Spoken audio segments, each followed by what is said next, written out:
Welcome, good thinkers, to Good Thinking Live. I am very glad you're here, and I hope that you share who you are and where you're from in the chat. We're going to be bringing in all of your great questions and great answers as we are going to think about how to think. We're going to devote a little bit of time. We're going to steal some time away from all the time that we're told what to think and devote a little bit of time, just a short amount of time, this Monday morning on the Pacific coast of the United States, 9 a.m. and 4 p.m. Greenwich Mean Time. We're just going to devote a little bit of time to improving how we think. So let me know that you're here. Let me know where you're from. Put it in the chat. And we want to have a lot of great participation. And we're going to go fast through today's topic, which is Circle of Competence.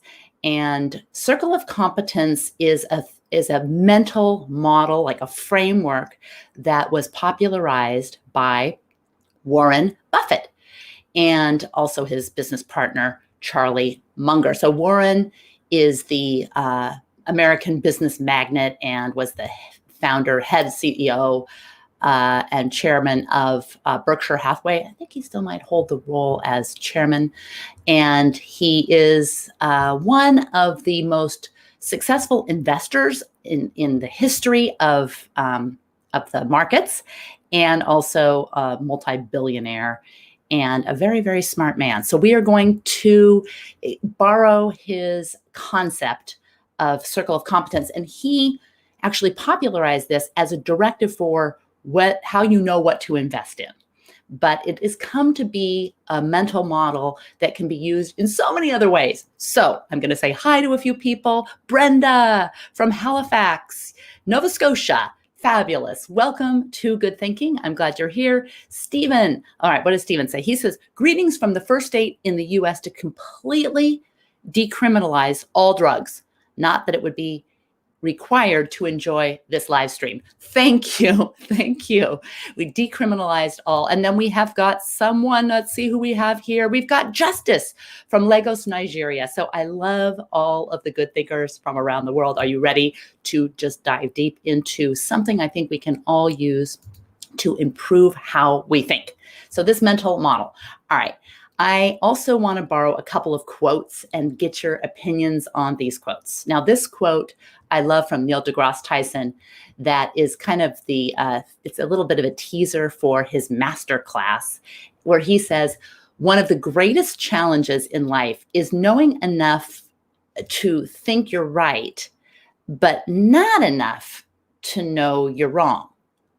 All right. So when you think of something where you think, hey, I know a lot about this topic, but if I really was honest with myself, there are huge gaps in my knowledge that I would have to fill to really put it in my circle of competence. And we'll talk about what that circle of competence is. I want to say hi, Barkley. Welcome from DC. Barkley's in the house. And we have got Jawad from Morocco. Oh, I am so glad we have got someone from Morocco. Jawad, you've got to stay on, because I was going to ask if we have someone from Morocco because of a story that I'm going to tell about your very famous Hikam el-Jarraj runner, mid-distance runner. So I want to be able to talk about him. So welcome. Again, let me know that you're here, where you're from, and rubber chickens are going to be in the house for all of your answers and participation. Okay. Now, this quote is one of my other favorite quotes, which has been attributed to Mark Twain. But one thing about quotes that I've realized, and it's interesting when I included some quotes in my book, how there was a lot of arm wrestling about who should get attribution. So I'm not really sure that this is a Mark Twain quote, but it's just so tempting because it sounds like him. But this quote is, it ain't what you don't know that gets you into trouble. It's what you know for sure that just ain't so. So many of you might think, oh, yeah, that's an old Mark Twain quote. When you really look at it, investigate further, there are lots of attributions that predate Mark Twain, but maybe the ain't was put in there to make it sound a little more Mark Twain-y. Anyway, welcome. Here we have got Anne from Dublin, Ireland. Fantastic.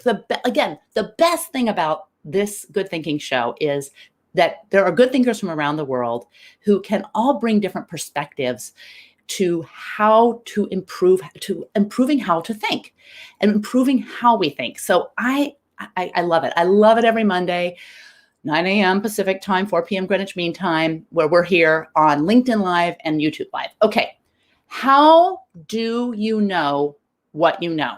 All right, so I'm going to give you this is the first question that I love for you guys to participate and answer. How do you know what you know? How do you know what you know? All right, I'm going to try to take this off. Where are you from? Do you know what you know because you have a degree, or you have some kind of education, or you have a job experience, or you've read a lot? How do you know what you know? What is your measure? Like, what is your go-to measure? So if you include your go-to measure, we've got Victoria, BC. We've got Victoria from Vancouver, BC. I almost said Victoria from Victoria, BC. Love Vancouver.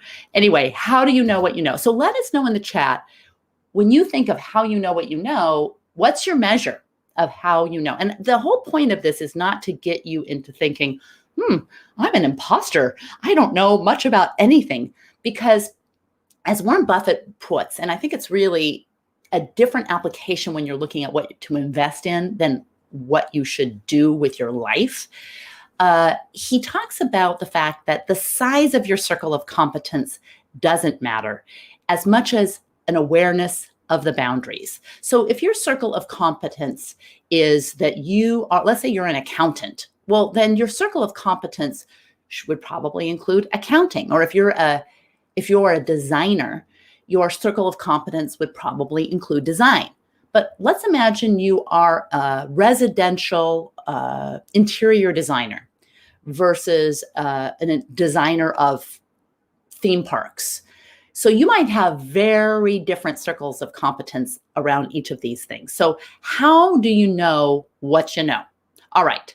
So Jawad, welcome, Jawad. Where are you from, Jawad? Let us know where you are from, because then we know we've got all these different perspectives in the house, which is awesome. All right. So when you think about what do you know? How do you know what you know? So what you know, and what you don't know are kind of the two questions that you need to answer to start establishing the boundaries of your circle of competence. Now, I love this because we've got AE says, by practicing what I've learned. Okay, I'm so glad you said this. I want to highlight this answer. I want to highlight this answer because one of my discoveries is that I have changed how I know that something should be included in my circle of competence. And I'm going to reveal this to you because it's kind of, maybe it's like a little embarrassing. Maybe I should have known, but it's been a profound learning. And I think it's something that you can take away. First, before I do that, before I reveal my own blunder, I want to show you how to think about circle of competence. And this is my very fancy drawing. This is the Venn diagram. So this is what we think we know, and this is what we know. Now, the size of your circle could vary because an awareness of the circles of competency mean that these circles are probably going to start to merge. Maybe this one will scooch in a little bit. Maybe this one will, let's see how we do this, scooch out a little bit. But the idea of this is that you start marrying the circle of what you think you know with the circle of what you know. And that requires an awareness of the boundaries. All right, before I reveal my big kind of embarrassing learning that I think is a takeaway, I want to say hi to Victoria. Let's say Victoria says, all I know is that what I may have known in the past is likely to have changed. Yes. My circle of confidence includes only that I'm flexible to being wrong about most things being the right way to do something. Okay, that gets many, many rubber chickens, because if any of you have taken any of my courses, and particularly critical thinking courses or decision-making courses, yay, Victoria, you know that one of the criteria, one of the requirements for critical thinking is the ability to accept and get comfortable with being wrong. Because when you realize you're wrong, that means you're one bit more right than you used to be. And that's awesome. Okay, so so I want to give you a little background to thinking about your circle of competency and where it came from and what Warren Buffett said. And, he's kind of smart about this kind of thing because I'll show you how he applies it to investing, and then we'll take a little turn and show you how it can apply to your life. So in his 1996 letter to investors is kind of where he came out with this concept. What he says is, what an investor needs is the ability to correctly evaluate selected businesses. Okay, that seems kind of obvious. Note the word selected, and that is really the key. You don't have to be an expert on every company or even many companies. You only have to be able to evaluate companies within your circle of competence. The size of that circle does not matter, but what is very important is knowing the boundaries. Okay, so that is Warren Buffett's take. So if you feel like, ugh, what's in my circle of competence? I can't really think of much. It's probably a sign of good thinking more than it's a sign of imposter syndrome. Because when you start to see the boundaries, there's two things that can happen. You can expand the boundaries. And there's two ways of thinking about this. So here is my question. Ready? How is it different to step outside your circle versus falsely expand your circle? So maybe take a thinking about this image. Okay, here's this image. And one thing is, go here. One thing is you step outside. And one idea is you expand the circle. Now, if you expand the circle with new information, which requires you to say, I don't know. It requires you to find things to disconfirm what you already believe. Then you start marrying the boundaries of both of these circles. All right. Now, here's the next question. Can you be competent, like world-class competent in anything? Yes or no? So here's the deal. You can either be competent in everything or you can't be competent in everything. You think you can with enough information, with enough time, with enough grit? Let me know in the chat. Jawad, thank you. Very good live. Let's see what we've got. Let's see if we can bring Jawad's comment. Thank you, Jawad. Very good live. Well, that's because it's very good live because we've got very good thinkers and the live is all of us. So anyone participating, that's like, thank you. Great information. All right. And AE says to understand the gaps and try to learn again to close the gaps. It's an iterative process, right? And I'm going to give you a little bit of, we're going to do another episode on information gaps, which is a little peek into, we're going to get a little bit of peek into our Applied Curiosity Lab, Applied Curiosity workshops, because that's where we dive deep into exploring these information gaps. All right. So I've got these cards here. And these cards have different things on them. They're different things where you could be within your circle of competence. So for example, you might think, here's the first one, campaigning for politicians. That could be something within your circle of competence.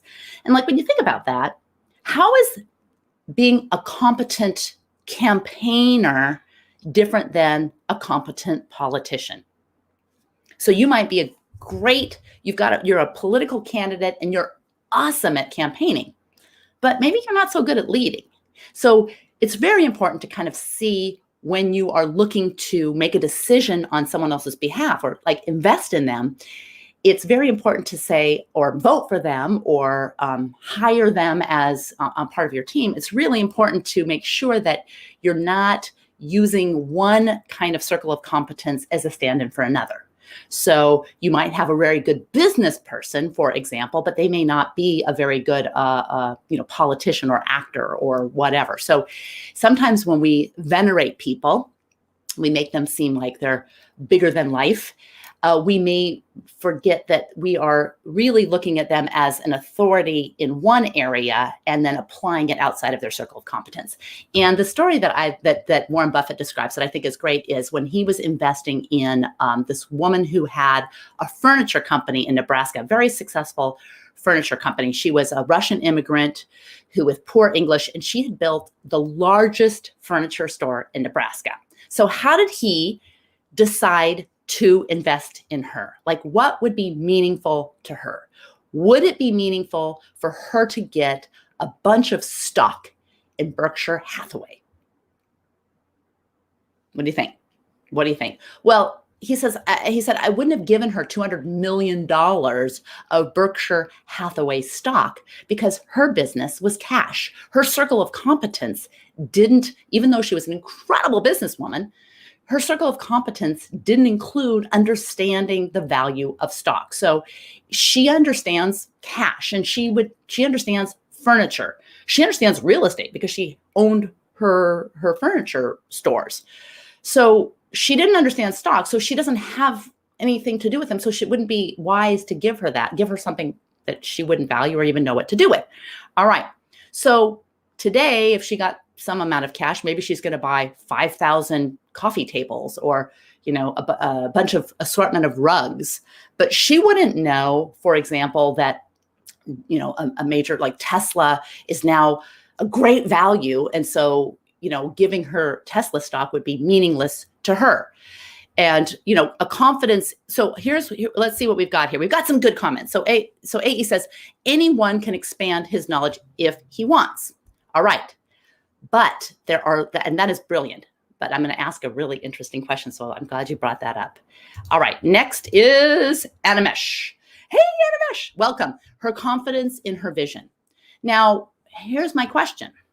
Is confidence, and this is confidence is or confidence isn't. So if you say just yes or no in the chat, then we won't know later what we're responding to. So confidence is or confidence isn't the best way to determine the boundaries of your circle of competence. Like if you're really confident that your circle of competence is here, is confidence the best way to judge? Yes or no? What do you think? Because it turns out that there is some interesting evidence that the more expert people are in general, like the more that, let's put it this way, the more that people would claim that someone is wildly successful, the more people mistake their circle of competence for being bigger than it is. Because, I'm a very successful business person, someone might say, or I'm a very successful, Olympic athlete, for example. And therefore, that means that I know I would be really good at understanding how athletes in the football or soccer or basketball might behave. All right. So let's see what we've got. Victoria's going to get major rubber chickens. So Victoria says, confidence is not the best way to judge competence. That is rubber chicken worthy, and many rubber chickens for Victoria. She also says something, which is the Dunning-Kruger effect. That's kind of the stinky thing where we all think that we're above average. What is it? 80% of us think we're above average. How does that even work?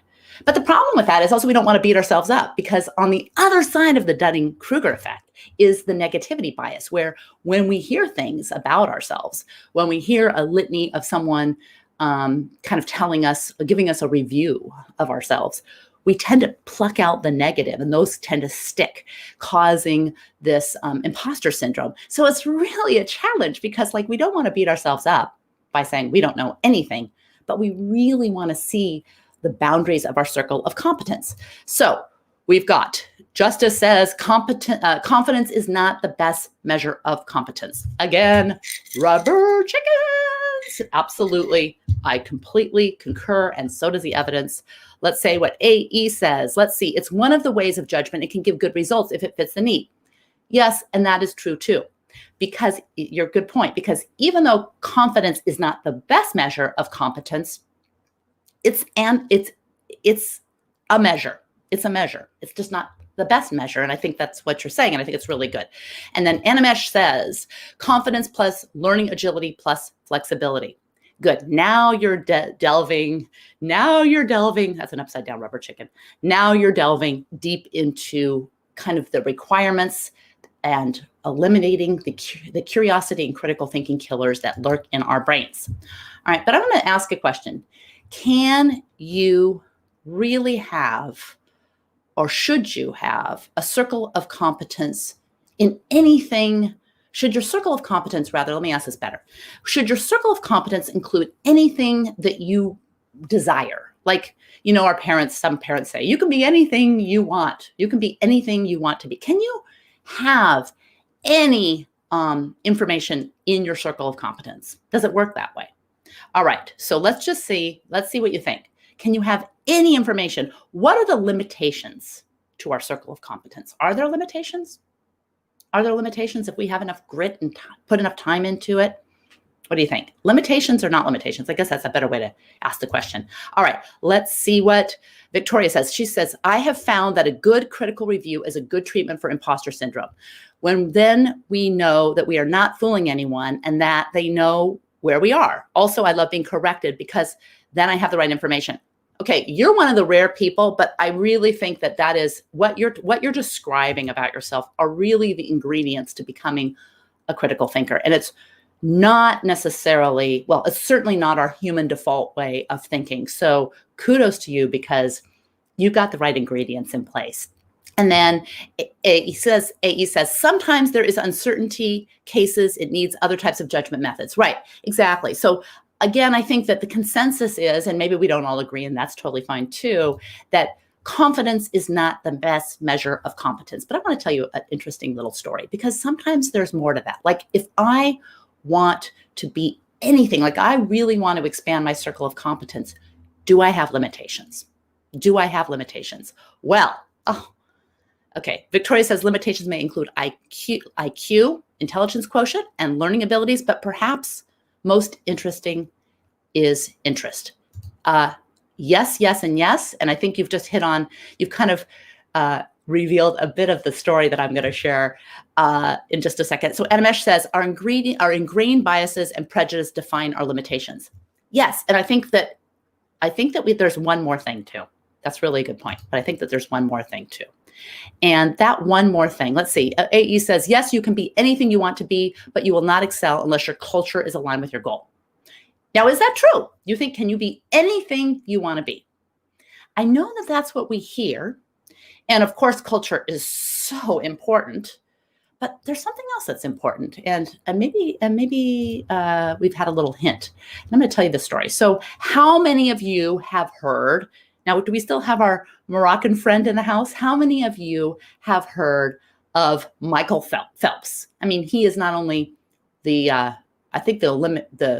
won more medals rather in Olympic swimming than any other swimmer in the history of the Olympics, but I think he's actually won more medals in one sport than any other Olympian in their sport in the history. But I could be wrong, so correct me if I'm wrong. But how many of you have heard of Michael Phelps? Are you guys big swimming fans or Olympic fans? All right. So Michael Phelps is 6'4", and he is an incredible swimmer.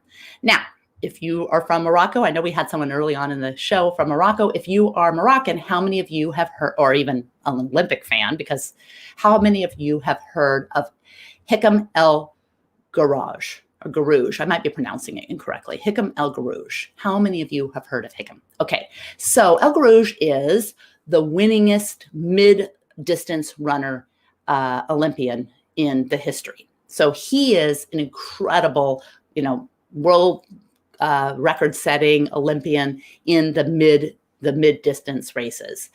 And what is Michael Phelps and Hikam El Garouge? What do they have in common? Does anyone know? Hikam is 5 feet 9 inches tall, and Phelps is 6 feet 4 inches tall.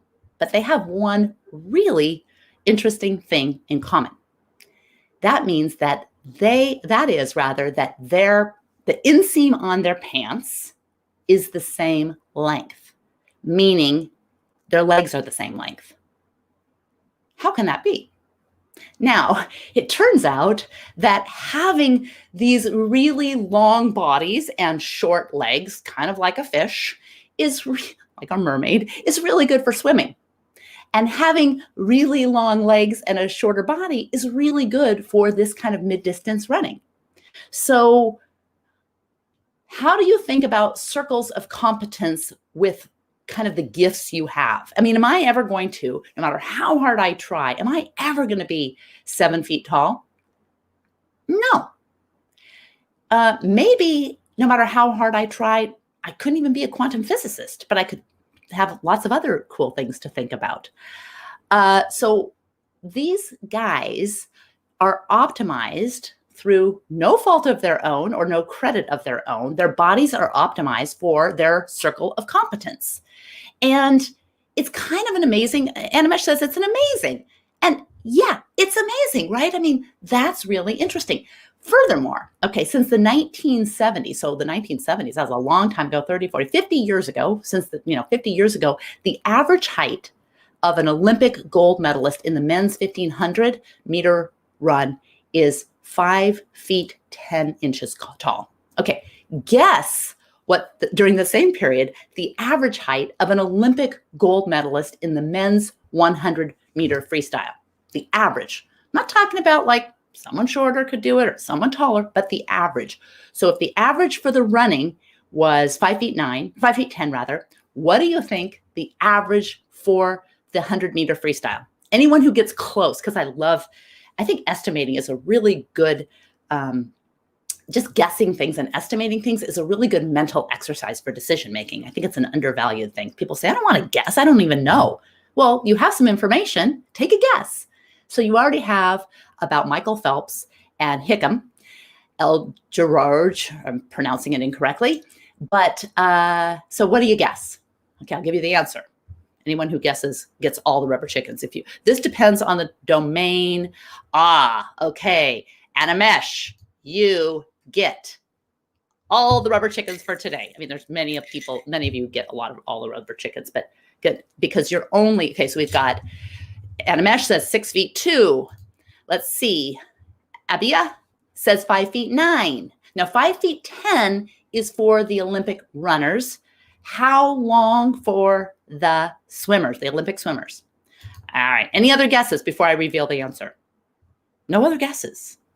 Animesh is only 1 inch off. 2 inches off. You're 2 inches off, but very, very close. The average height of the men's 100 meter freestyle Olympian, 6 feet 4 inches. That's average.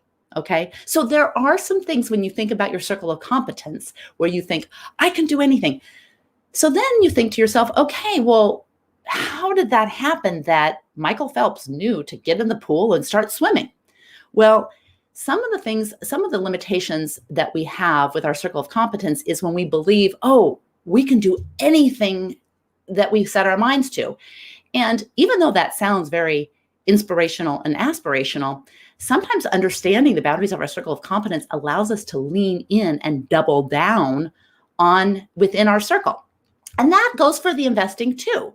So, that's why Warren Buffett and Charlie Munger, his partner, they don't invest in a wide range of things. They double and triple down in their circle of competence. And I'm sure over time they learn more about things and they can then kind of double down in those investments.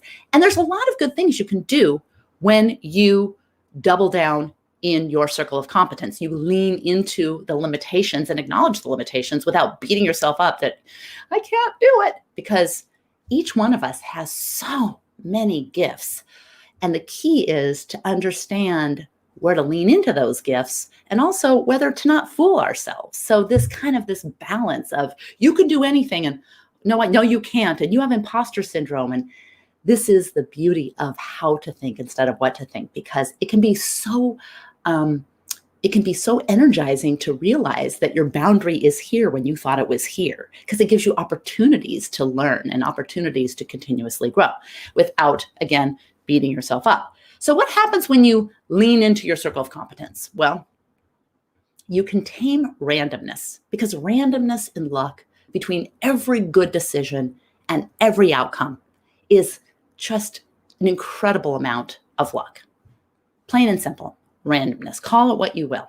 But between every good decision, every bad decision, and every outcome. So for example, I could make the bad decision to put a blindfold on my face, over my eyes, and walk into traffic in rush hour. And maybe the cars all swerve around me, or maybe I just get lucky and I'm fine.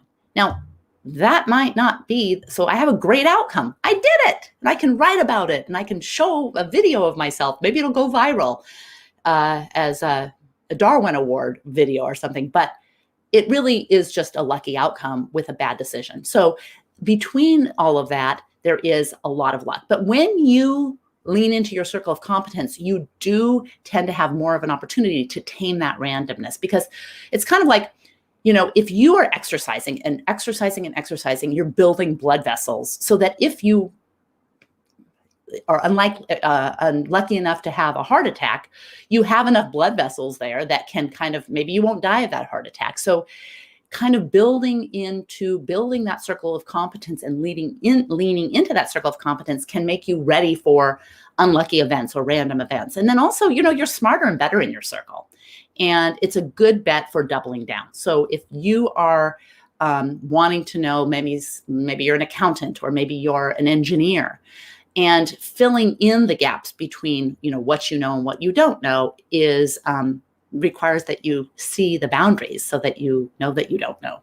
So that is really kind of where we are with Circle of Competence today. I have a couple of questions for you. What do you do when you're asked to operate outside your circle of competence? Maybe your boss asks you, maybe a client gives you an opportunity to do something that really is outside of your circle of competence. What do you do when you're asked to operate outside your circle of competence? And we're going to be done in just a minute, so just stick with. What do you do? Okay? What do you do, rubber chickens, when you're asked, do you operate outside your circle of competence? Or you say, nope, I don't know how to do that. Okay, because I'm going to tell you one last story. Here is a great story that I think really gives instruction for what you can do if you're asked to operate outside your circle of competence. So I have a friend who is a filmmaker, and he is extremely afraid of heights. And he told me this story that he was asked to do a documentary film on the bridges, and I guess it would require him to climb up into those little houses that are on top of the bridges where I guess the bridge monitor lives or sits, and film. But he knew I cannot do that.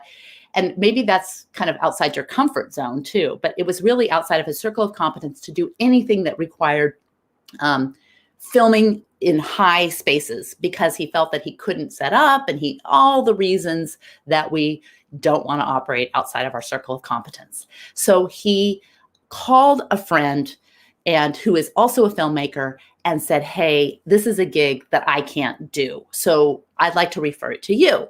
Now, that is the one way to operate outside your circle of competence, is look around and have your network and understand what are the circles of competence in my network. So that's one way to do it. So you could refer it out to someone in your network. That's awesome. Maybe they would have reciprocity and refer you something. But there's one way you could crank it up to do one better. And that is bring more people into your circle. So rather than refer it out into another circle, bring more people into your circle. So you're operating with a bigger circle of competence because you're working as a team. So here's the story, and here's where it got good. I know we're running a little late, but I have to tell you this story. The guy that he referred this job up in those bridges where you have to climb, and they're like little houses at the top where the bridge master raises the bridges for the boats to go in. I live in a port city, so we have a lot of bridges. So anyway, the guy he referred this job to did the job, and then after this, the guy that got the job, his business started booming. So my friend went to him one day and said, oh, it's been great. What's happened with your work since you did that bridge project? How did that all, I just couldn't do it because I'm afraid of heights. And the guy says, oh, I'm afraid of heights too. And my friend says, well, what do you mean? Then how could you do it? He says, okay, so here's what I did. I knew that I'm afraid of heights. So my circle of competence isn't for filming things in high spaces.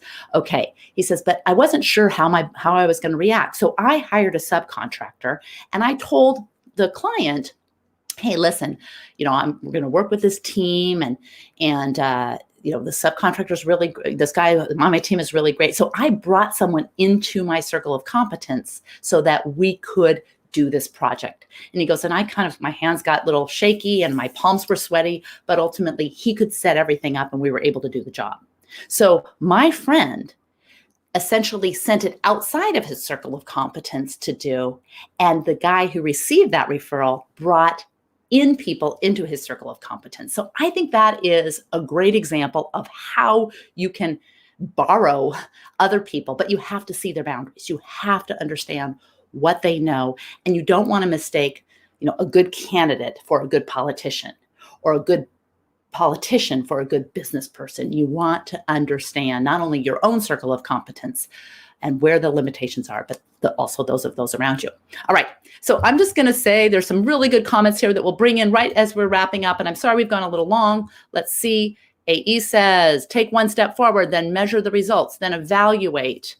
If the results are aligned with your goals, if yes, continue. If not, reevaluate your methods or your goal, or both. Good. Really great practical stuff.